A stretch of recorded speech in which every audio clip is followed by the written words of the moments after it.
Alright, Harley will probably shoot video of me doing that intercooler pipe and make a little thing going up, and obviously if anything else we do, but this is the fueltech harness. So this is what's left of the chopped up harness from that fucking $600 4-cylinder universal harness that we made work for a K. I ended up with the relay pack. We switched it for just basically the exact same relays, but they're black. And then the flying lead section is basically the exact same, except for it's shorter, I guess. And then we had it go into the custom engine harness, so they met.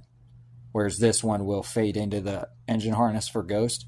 Not necessarily like less abruptly or smoother or whatever, because it was just a straight line, like the harness just went.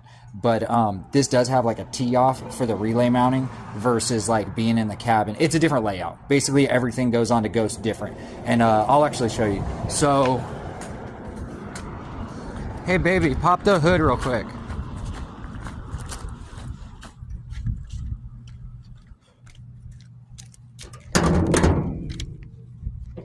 So basically on Kane, the harness came out at the heater hole in the middle, came around the motor, came up and went over, pretty much like stock.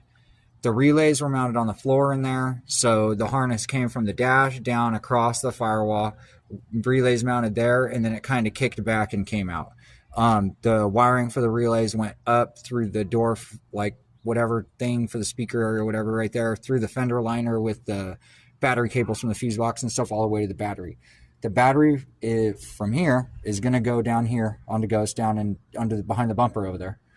The new harness, just like on my Volvo, the relays will be about in that area. Fuel system stuff goes in that area. I got to figure out where I'm going to lay it out.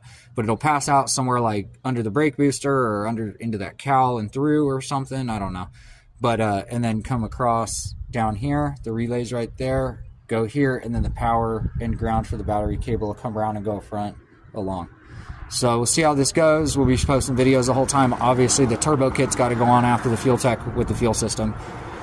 And then I have some transmission stuff and a few other motor things. Basically, it's the way the layout's going to be. I'm not going to use... I have the OEM cowl cover that I'll probably throw on there. But we'll probably end up making something.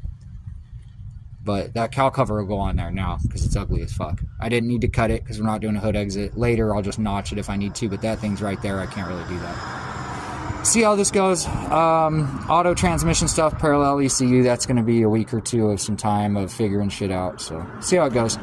All right, you guys. Well, I'm going to get busy. So, I got a bunch of shit to do this week, so I guess we'll just keep posting videos.